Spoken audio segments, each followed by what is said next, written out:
Hello everyone, गिल्ज mentor की officially YouTube channel पर मैं आप सबका वेलकम करता हूं। 1800 एमसीक्यू जीके जीएस सीरीज़ का पार्ट 50 होगा आज, जिसमें मैं आपको मिक्स पॉलिटी के क्वेश्चंस करवाऊंगा और आप सबका एक मॉक टेस्ट भी हो रहा है। आपको यकीन से कह सकता हूं कि जो भी हमारी टीम आप सबके लिए काम कर रही है, इसका लेटेस्ट एग्जाम्पल हमें ये मिला है कि मैक्सिमम स्टूडेंट्स का हमें फीडबैक आया है कि सर पीपीएससी सीनियर असिस्टेंट के अंदर हम लोगों ने एग्ज़ाम दिया तो मेंटली बहुत ज़्यादा मजबूत हुए आपकी सीरीज़ से। तो बस हमारा एक छोटा सा प्रयास था गाइस, हम चाहते हैं कि आपकी कामयाबी जहाँ भी होती है तो बस उसमें छोटी सी भागीदारी हमारी भी होनी चाहिए। भी अपने ख्यालों में आप ज़रूर हमारा नाम लेंगे, तो बस हम आपको इसीलिए बूस्ट करते हैं आगे बढ़ने के लिए। हमारा प्रयास यही है कि आप कुछ और अच्छा कर सकें।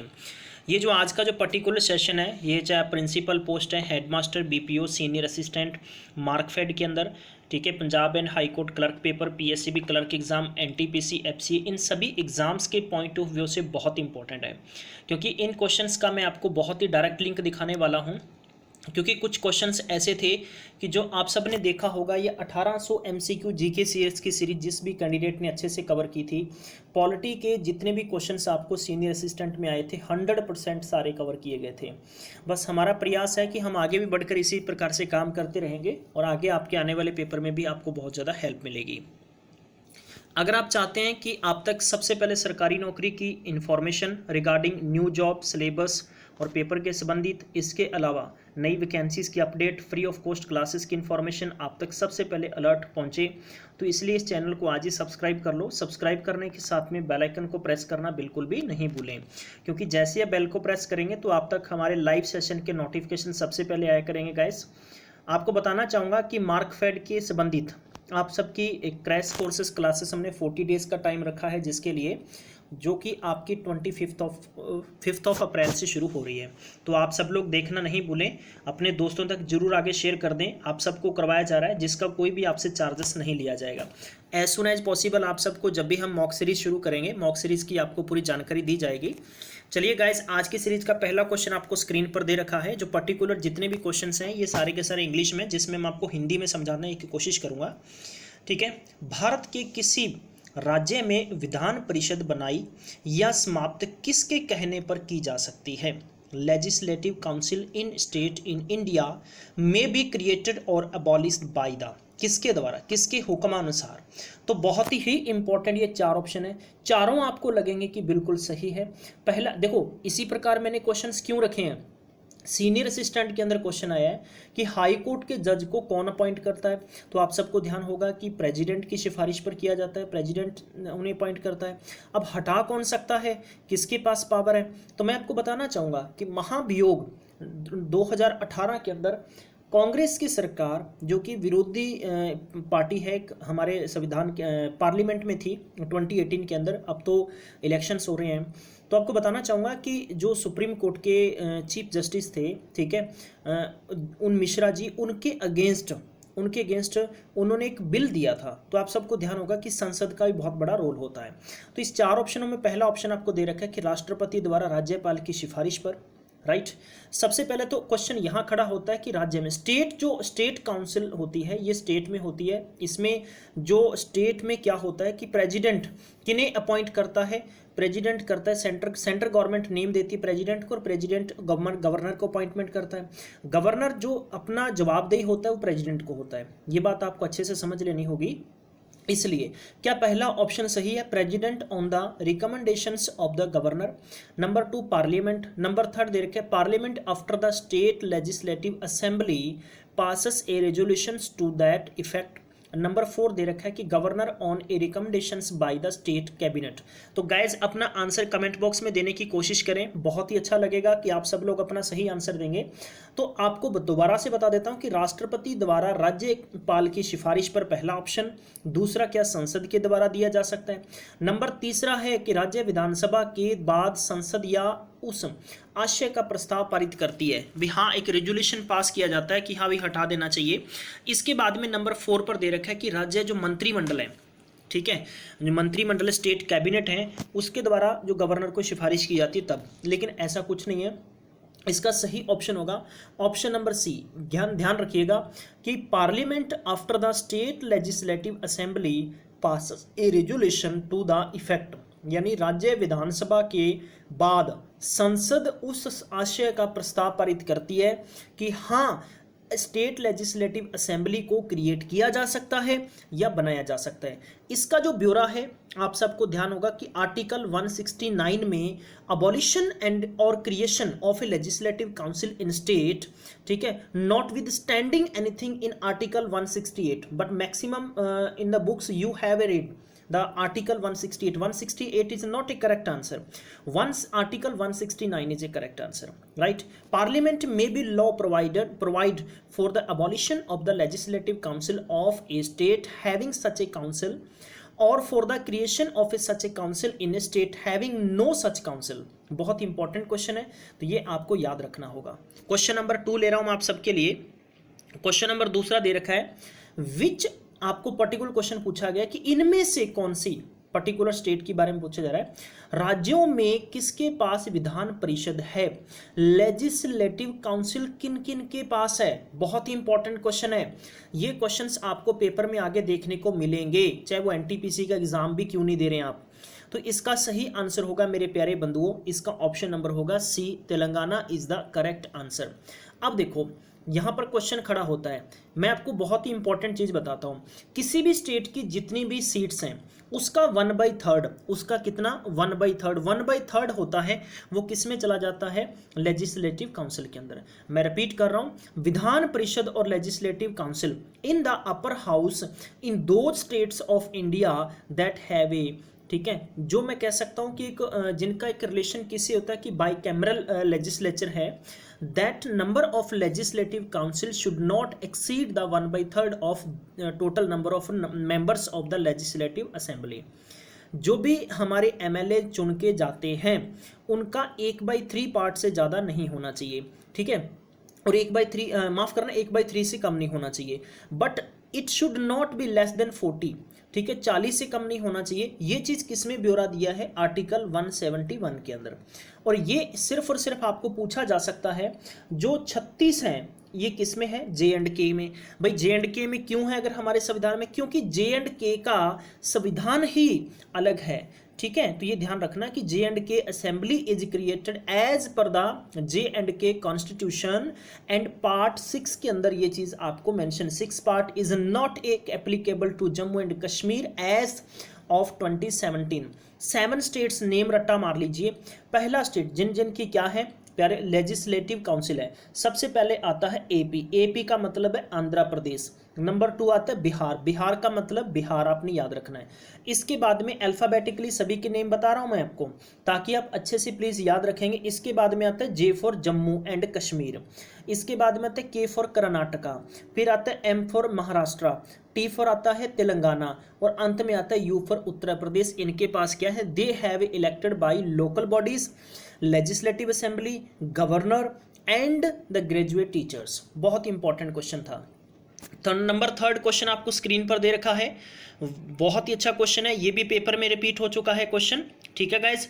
तो इसका सही आंसर क्या होगा, जो धन विधेयक है, money bill can be introduce in the state legislative assembly with the, ठीक है, with the prayer permission of, किसकी परमिशन के साथ में, धन विधेयक जो राज्य विधानसभा में किसकी पूर्व अनुमति के साथ में प्रस्तुत किया जा सकता है।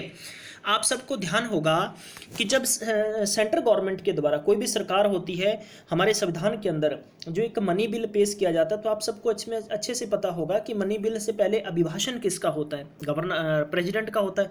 इसी प्रकार से स्टेट के अंदर जो कौन करता है, गवर्नर करता है, और गवर्नर अभिभाषण भी करता है। लेकिन आप सबको ध्यान होगा ये क्वेश्चन रिपीट हो चुका है, governor of the state is the right answer होगा। अब इसके क्या क्या रूल्स हैं, क्या क्या नहीं, द गवर्नर एंड द, ठीक है, एलजी, इन दोनों के पास में पावर होती है। अब एलजी कहाँ बैठता है, एलजी बैठता है यूटी में। कहाँ बैठता है, यूटी में, जिसका कनेक्शन किससे होता है, डायरेक्ट सेंट्रल गवर्नमेंट से होता है। आप सबको ध्यान होगा कि कितने यूटी है हमारे पास, 7 यूटी है। 7 यूटी में एक तो पुडुचेरी, एक प्लस दिल्ली, यहाँ के अलग से क्या है, अलग से क्या है, लेजिस्लेटिव असेंबली है। ध्यान रखना होगा आप सबको, क्योंकि बाकी किसी भी यूटी की नहीं। जैसे आपने चंडीगढ़, चंडीगढ़ भी एक यूटी है ना, केंद्र शासित प्रदेश है, यूनियन टेरिटरी है, इसकी कोई भी अलग से इलेक्शंस नहीं होते हैं, दिल्ली में होते हैं, जहां पर कहाँ केजरीवाल की सरकार है। उसके बाद में पुडुचेरी में, जहां पर गवर्नर कौन थे, बल्कि एलजी कौन है, किरण बेदी थे, राइट। तो ये जो इनका कनेक्शन किससे होता है, डायरेक्ट सेंट्रल गवर्नमेंट से होता है। और इनका जो करते धरते की रूल आप सबको मालूम आगे चलता रहेगा, ठीक है। तो India have similar powers and functions at the state level as that of the president of India at union level, ठीक है। उसी प्रकार से इनके पास होते हैं। और फुल स्टेट जिनके पास है वहां पर गवर्नर के पास में पावर होती है। क्वेश्चन नंबर चौथे में देखते हैं, किसी राज्य में मंत्री परिषद सामूहिक रूप से किसके प्रति जवाबदेह होता है। The council of ministers in state collectively responsible to, किसके रिस्पॉन्सिबल होता है। आपको कैग का क्वेश्चन पूछा गया था पीपीएससी सीनियर असिस्टेंट के अंदर, जिसकी जानकारी आपको दी गई थी, ठीक है। कैग होता है वो किसको रिस्पॉन्सिबल हो। देखो कैग का अपॉइंटमेंट तो प्रेसिडेंट की सिफारिश, प्रेसिडेंट के द्वारा किया जाता है। अब इनका नेम देता है कौन, राष्ट्रपति की सिफारिश के नाम जाता है। अब रीजन क्या होता है, इनफैक्ट फ्रॉम हियर, ध्यान रखिएगा आपने, जो पार्लियामेंट होता है ना, पार्लियामेंट को जवाबदेह रिस्पॉन्सिबल होता है कौन, कैग। क्यों होता है, क्योंकि जितने भी पूरे 5 साल का लेखा जोखा वो कैग रिपोर्ट पेश करता है, ठीक है। इसी प्रकार से आप सबको पता होना चाहिए यहाँ पर कि जो स्टेट मिनिस्टर्स हैं ये किसके प्रति रिस्पॉन्सिबल होते हैं। तो आप सबका बिल्कुल क्लियर आंसर होना चाहिए यहाँ पर, जो कि लेजिस्लेटिव असेंबली है, विधानसभा का होगा। अगर कैग वहां पर रिस्पॉन्सिबल किसका है, पार्लियामेंट का, तो यहां पर ये मिनिस्टर्स किसके रिस्पॉन्सिबल होंगे, किसको रिस्पॉन्सिबल होंगे, तो लेजिस्लेटिव असेंबली। बहुत इंपॉर्टेंट क्वेश्चन है। The constitution of India provides for a parliamentary system of a government at the state level.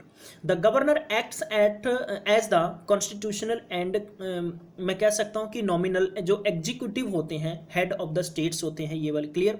The real executive powers are in the hand of the state council of ministers headed by the chief minister. तो इनका chief minister होता है, ठीक है। लेकिन जवाब तो कहां देना पड़ेगा, लेजिस्लेटिव असेंबली के अंदर ही देना पड़ेगा। क्वेश्चन नंबर 5 में बढ़ते हैं प्यारे बंधुओं, बहुत ही अच्छे हैं। आप सबको बताना चाहूंगा कि अगर आपने कंप्यूटर के संबंधित 1600 MCQ प्रीवियस ईयर के लेने हैं, वन लाइनर, इसके अलावा आपको 350 प्लस 500 MCQ टेस्ट सीरीज इसमें फ्री मिलेगी, ठीक है। पीपीएससी, पीएससीबी, पटवारी, आईबीपीएस, सीटेट, नेट, इन सभी एग्जाम्स के लिए और इंक्लूडिंग मार्कफेड के लिए। तो आप हमारे दिए गए ऑफिशियली लिंक पर क्लिक करके आप ले सकते हैं। और इसकी अधिक जानकारी के लिए आप डिस्क्रिप्शन बॉक्स में दिए गए गिल्ज मेंटोर के officially Telegram group, Instagram, WhatsApp group के जरिए भी आप मैसेज करके हमें जानकारी ले सकते हैं। क्वेश्चन नंबर 5वां क्या दे रखा है कि विधानसभा के सदस्य चुने जाते हैं। The members of the legislative assembly are, ठीक है। तो किसके द्वारा इलेक्ट किए जाते हैं, बहुत ही अच्छा क्वेश्चन है।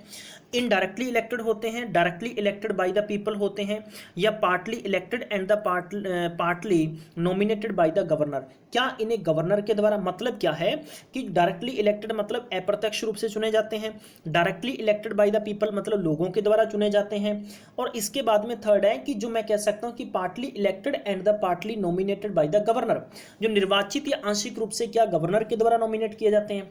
और इसके बाद में मुख्य तौर पर देखो एक क्वेश्चन बताता हूं, आंग्ला से, जो कि हमारे संविधान के अंदर एक रूल है और वैसे ही संसद के अंदर रूल है, ठीक है, वही ना, वो रूल रेगुलेशन बिल्कुल सेम चलते हैं। तो राष्ट्रपति के द्वारा भी, जैसे आप सबने देखा होगा कि जो राज्यसभा के अंदर, लोकसभा में नहीं, राज्यसभा के अंदर संसद चुने जाते हैं जिन्हें डायरेक्ट नॉमिनेट किया जाता है, उसी प्रकार से विधानसभा के सदस्य डायरेक्ट चुने जाते हैं। ये क्वेश्चन आपसे मैंने पूछा है, आपको बता देना चाहता हूं इसका आंसर क्या होगा। उससे पहले, the legislative assembly consist of not more than 500 members and not fewer than 60। ये क्वेश्चन आपको मैंने बहुत इंपॉर्टेंट बताया। 500 से ज़्यादा नहीं हो सकते और 60 से कम नहीं हो सकते, लेकिन इंडिया में ऐसे स्टेट हैं जहां पर 60 से कम हैं, ठीक है। All the members are direct representative of the people of the particular state as they are directly elected by an electorate consisting of all the citizens above the age of 18 years. 18 साल से ज़्यादा लोग हैं, हम लोग इन्हें चुन के लीडर्स को कहाँ भेजते हैं, अलग अलग, जैसे कि MP member of parliament, MLA तो मेंबर ऑफ लेजिस्लेटिव असेंबली के अंदर, ठीक है। तो ये चीज़ आप सबको ध्यान रखनी होगी, बहुत इंपॉर्टेंट क्वेश्चन। और इस पर्टिकुलर क्वेश्चन का सही आंसर होगा हमारा option number C is the right answer होगा, कि partly elected and the partly nominated by the governor.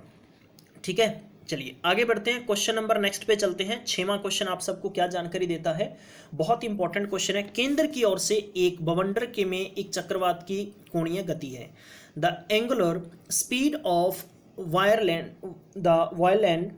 Wind, माफ करना जरा, whirlwind in a tornado toward the centre. बहुत ही अच्छा क्वेश्चन है, रिपीटेड क्वेश्चन है पीछे, तो इसका सही आंसर क्या होगा, स्थिर रहती है या तेजी से। देखो इसका मतलब क्या है, इसका मतलब है कि जो सेंटर है इसका मेनली, उसकी और एक बवंडर, मतलब एक मैं कह सकता हूँ कि बहुत बड़ा एक विंड का उजाला एक फैलता आ रहा है, एक चक्रवात की एक कोणीय गति है भी इसकी डायरेक्शन है। उसका रीजन क्या है, द रिमेन्स कंस्टेंट आपको दे रखा है कि मतलब स्थिर रहती है, या डिक्रीज रिपीटली है, तेजी से घट जाती है, या इंक्रीज वृद्धि हो जाती है, या स्लोली बिकम जीरो, धीरे धीरे शून्य हो जाती है। तो इसका आंसर क्या होगा, इसका आंसर होगा option number A is the right answer होगा। ठीक है, the regular speed of a whirlwind in a tornado towards the centre remains constant. Question number 7वां देखते हैं, बहुत ही, सूर्य की सतही तापमान लगभग कितनी है। बहुत ही अच्छा क्वेश्चन है। Surface temperature of the sun is nearly, बहुत इंपॉर्टेंट क्वेश्चन, और वन लाइनर याद रख लीजिए, इसका आंसर क्या होगा, सी होगा, 5778 के होगा। The surface temperature of the sun nearly, लगभग इतना होता है।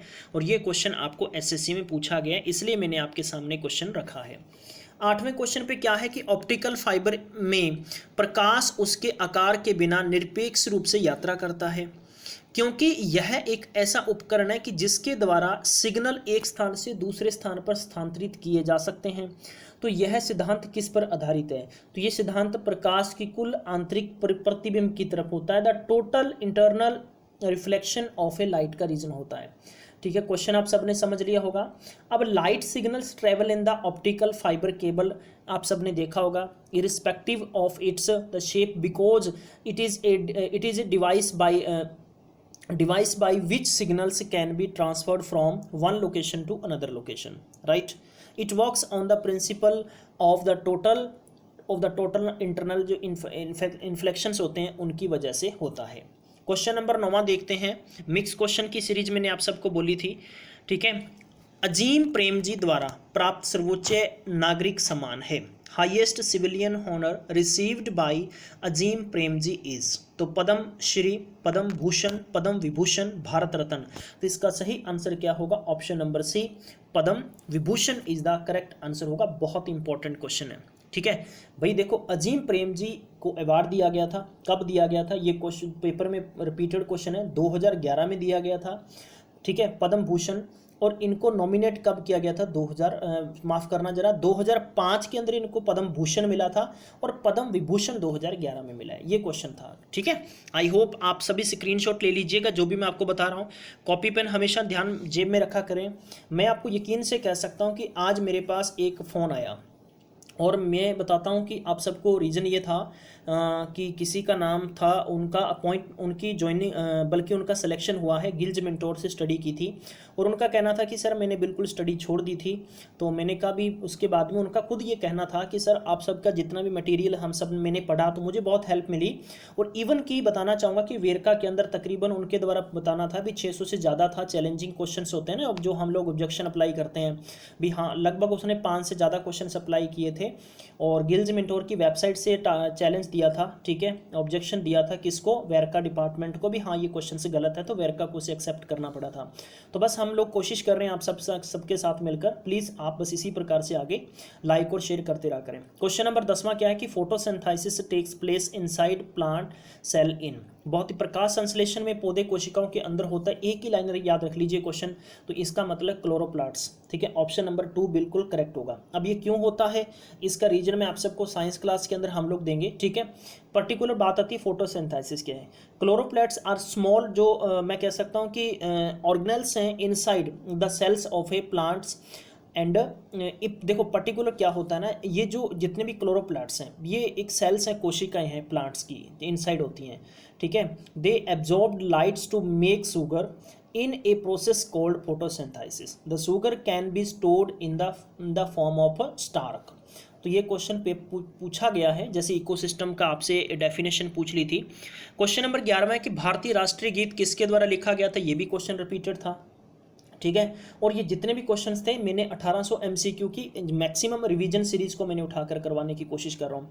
बंकिम चंद्र चटर्जी बिल्कुल करेक्ट आंसर होगा। आप सबको ध्यान होगा कि ध्यान रखना, मैं आपको सारी चीज़ें बता रहा हूँ दोबारा से।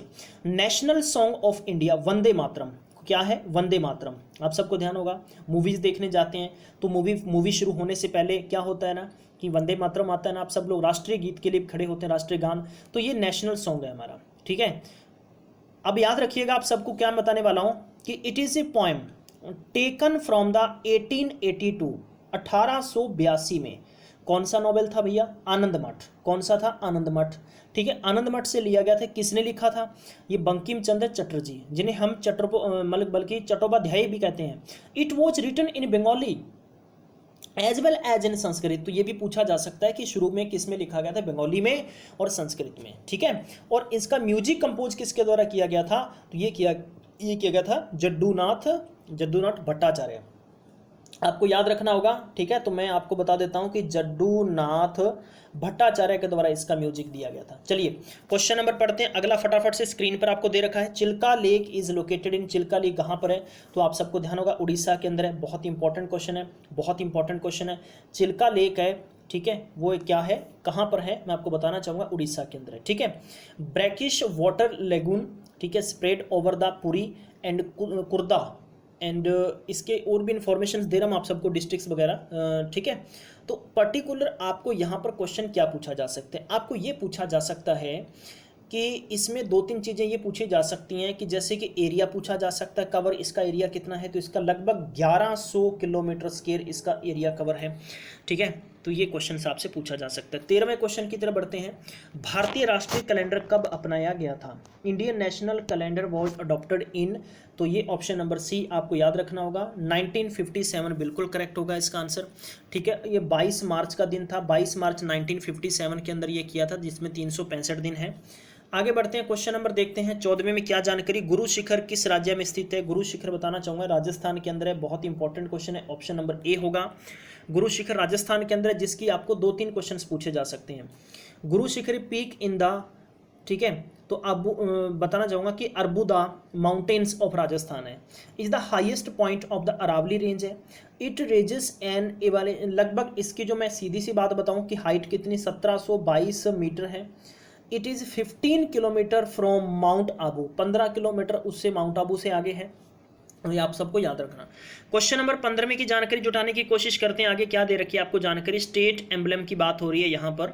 Was adopted by the government of India in, Bharat सरकार द्वारा राज्य प्रतीक को कब अपनाया गया था, तो इसका सही आंसर होगा 1950, बिल्कुल करेक्ट आंसर होगा ऑप्शन नंबर सी गाइस। अब देखो इसमें क्या क्या जानकारी निकल के आती है। The state emblem of India, ठीक है, as the national emblem of India is called, ठीक है, हम पर्टिकुलर यहाँ से 2-3 चीज़ें निकालने की कोशिश करेंगे। Adaptation of the lion capital of Ashoka at Sarnath, ठीक है, ये क्वेश्चन पहला बन सकता है। दूसरा क्वेश्चन बन सकता है preserved in the Varanasi Sarnath museum in India, number 3 question बन सकता है। इट वाज अडॉप्टेड ऑन 26 जनवरी 1956, 26 जनवरी 1950 को ये, ठीक है, 50 को ये लिया गया था। ठीक है, तो ये क्वेश्चन आपसे पूछा जा सकता है। क्वेश्चन नंबर 16 की तरफ बढ़ते हैं आगे। महात्मा गांधी से संबंधित गिरफ्तारी के बाद में निम्नलिखित में से किसने नमक सत्याग्रह के नेतृत्व को संभाला था, ठीक है, तो इसका सही आंसर होगा ऑप्शन नंबर सी। तो ये पर्टिकुलर इसका मतलब है अब्बास तैयब जी इज द राइट आंसर होगा। गिरफ्तारी होने के बाद में जो इनका आंदोलन चल रहा था उसे आगे उन्होंने लेके चले। तो ये कब हुआ था, महात्मा गांधी जी को अपॉइंटेड तैयब जी, ठीक है, लगभग इनकी 73 साल, बल्कि माफ़ करना 76 साल की आयु थी, to replace him as a leader of salt, जो सत्याग्रह था कब हुआ था, 1930 मई के अंदर हुआ था। ये ध्यान रखना आपने, मई 1930 में हुआ था। ठीक है, गांधी जी अरेस्ट होने के बाद में। आगे बढ़ते हैं, क्वेश्चन नंबर 17 की कोशिश करते हैं। 9 आखिरी दंगे कब हुए थे, 9 आखिरी दंगे कब हुए थे, तो इसका जो सही आंसर होगा 1946 इज द राइट आंसर। ठीक है, तो ये मैं कह सकता हूँ कि बंगाल्स नोआखली डिस्ट्रिक्ट है, awkward between October November 1946 just before the हमारी आज़ादी के दिवस के पहले। ठीक है, तो ये क्वेश्चन आपसे पूछा जा सकता है। आगे बढ़ते हैं, 18वें क्वेश्चन का आंसर देने की कोशिश करते हैं कि ब्रिटिश औपनिवेशिक जो प्राधिकरणों के अनुसार भारतीय अशांति का जनक कौन था। The father of Indian unrest was, तो अनरेस्ट वॉज किसे माना जाता है? Option number D, Bal Gangadhar Tilak is the right answer है। ठीक है, Bal Gangadhar Tilak was an Indian nationalist, teacher, social reformer थे। ठीक है, लॉयर भी थे, और इन्होंने आज़ादी के अंदर बहुत बड़ा योगदान दिया था, ताकि हम लोग आज बड़े आज़ादी के साथ बड़ी बड़ी बातें करते हैं। He was the first leader of Indian independence movement. ठीक है, द ब्रिटिश लोग थे जो उनके, मैं कह सकता हूँ कि बड़े बड़े मतलब कह सकते हैं कि उन लोगों ने इन्हें मान लिया था। ठीक है, कि भारतीय अशांति का जनक था, वो कौन था? बाल गंगाधर तिलक था। अगला क्वेश्चन देखते हैं, 19वें क्वेश्चन पे क्या जानकारी है। भारत में सांप्रदायिक मतदाताओं की, ठीक है, सांप्रदायिक मतदाताओं की व्यवस्था पहली बार किसके द्वारा पेश की गई थी? तो क्वेश्चन नंबर 19वें का सही आंसर क्या होगा? Option number B is the correct answer है। मिंटो मॉर्ले रिफॉर्म्स 1909, माफ करना 1909। ठीक है, ये जो रिजर्वेशन सिस्टम था ये किया गया था शुरू, तो मैं आपको बताना चाहूँगा कि ये जो पर्टिकुलर इंडियन काउंसिल एक्ट 1909 था उसमें ये दिया गया था। तो इसका सही आंसर होगा option number B is the right answer है। आगे बढ़ते हैं, क्वेश्चन नंबर 20 में कि होम रूल के संबंधित पूछा जाता है आपसे, होम रूल की शुरुआत किसने की थी? तो इसका सही आंसर क्या होगा? Bal Gangadhar Tilak is the right answer है। ठीक है, the Indian home rule movement was a movement in British India on the line of Irish, ठीक है, home rule movement and the other home rule movement. The movement lasted around 2 years between 1916 to 1918. ध्यान रखना, it believed that have set up the stage of independence movement under the leadership of Annie Besant and BG Tilak. तो Annie Besant भी इनके साथ में थे। Question number 21वें पे चलते हैं फटाफट से। ज़्यादा क्वेश्चन नहीं है सीरीज के अंदर, मैं फिर भी कोशिश करूँगा हर क्वेश्चन को अच्छे तरीके से हम लोग सही पकड़ के चलेंगे, ताकि एडिशनल फैक्ट भी आप अच्छे से समझ सकेंगे। भूकंप के परिणाम को किस प्रकार नापा जाता है? ठीक है, तो भूकंप होता है, इनका जो मेजर्स होता है किसके द्वारा होता है? तो इसका सही आंसर क्या होगा? बताना चाहूँगा कि रिएक्ट स्केल के द्वारा। ठीक है ना, तो इसका ऑप्शन नंबर क्या होगा? D is the right answer होगा। ठीक है, अब आपको थोड़ी सी जानकारी देना चाहूँगा, जहाँ तक बात आती है जो रिएक्टर स्केल है, ठीक है, इसकी जानकारी देना चाहूँगा। ये इन्वेंटेड कब हुआ था? 1935 में हुआ था। तो ये क्वेश्चन आप नोट कर लीजिए, किसके द्वारा हुआ था? चार्ल्स एफ रीटर द्वारा। ठीक है, चार्ल्स एफ रिएक्टर के द्वारा हुआ था। तो ये क्वेश्चन आप नोट रखिएगा, चार्ल्स एफ रिएक्टर के द्वारा हुआ था। कहाँ पर हुआ था? कैलिफोर्निया जो institute of technology as a mathematical device to compare the size of earthquake. तो बहुत ही अच्छा क्वेश्चन है, इसलिए मैंने आप सबके सामने क्वेश्चन रखा है। 22वें क्वेश्चन की क्या जानकारी है? जिसने बोला कि क्रिएटर या कैल्डेरा क्या होता है। ठीक है, तो इनकी जानकारी पूछिए तो बताना चाहूँगा, for the kind of your information. तो इसका मतलब होता है कि ज्वालामुखी शंकुओं को हटाकर बनाया गया खड्डा। ठीक है, hollows created by the removes of volcanic जो कॉइन्स होते हैं उनको हटाकर। तो देखो इसके अंदर बहुत इंपॉर्टेंट क्वेश्चंस हैं, मैं आपको जानकारी इसकी अलग से दूंगा ताकि आप अच्छे से समझ सकेंगे। क्वेश्चन नंबर 23वें पे देखते हैं क्या क्वेश्चन पूछा गया है। क्वेश्चन नंबर, उन बिंदुओं को जोड़ने वाली रेखाएं जिन पर चुंबकीय झुकाव समान होती है उन्हें किस रूप में जाना जाता है? ठीक है, तो भूकंपीय रेखा, ये सम भूकंपीय रेखा, या मैं कह सकता हूँ कि सम द्विपाती रेखा, या इनमें से कोई नहीं है। तो इसका सही आंसर होगा option number C is the right answer है। तो ऑप्शन सी नंबर बहुत इंपॉर्टेंट क्वेश्चन है, आप सबको ध्यान रखना होगा। 24वां क्वेश्चन है कि भूकंप की उत्पत्ति स्थान को क्या कहा जाता है? तो इसको क्या कहा जाता है भैया? इसको फोकस कहा जाता है। ठीक है, इसे केंद्र कहा जाता है। मान जैसे भूकंप आ जाता है ना, अर्थक्वेक आता है, बोलते हैं सेंटर इसका अफगानिस्तान रहा था, इसकी रिएक्टर स्केल इतना था, 5.5 था, 4.5 था, ऐसा था, मतलब ऐसे क्वेश्चन हमेशा बने रहते हैं। साउथ अमेरिका के अंदर लगभग 20 लाख से ज़्यादा पर पिछले 10 सालों के अंदर आ चुके हैं। लगभग एक दिन के अंदर 2 से 3 अर्थक्वेक आते हैं वहाँ पर। 25वां क्वेश्चन, आज के सीरीज का अंतिम क्वेश्चन गाइज आप सबको दिया जा रहा है कि पृथ्वी पर होने वाले 68% भूकंप के लिए जिम्मेदार प्रसिद्ध रिंग ऑफ फायर कहाँ स्थित है? तो इसका सही आंसर होगा option number C, Pacific Ocean. ठीक है, the ring of fire is a major area in the basin of the Pacific Ocean where many earthquakes and volcanics जो ऑकर्स, इसकी घटनाएं अक्सर बार इसकी होती रहती हैं। तो आई थिंक ये क्वेश्चन सीरीज के अंदर आप सबको मजा आया होगा। प्लीज़ अगर मुझे ज़रूर बताइएगा, अगर ये सारे का सारा सेशन आपको अच्छा लगा तो लाइक और शेयर करना नहीं भूलें।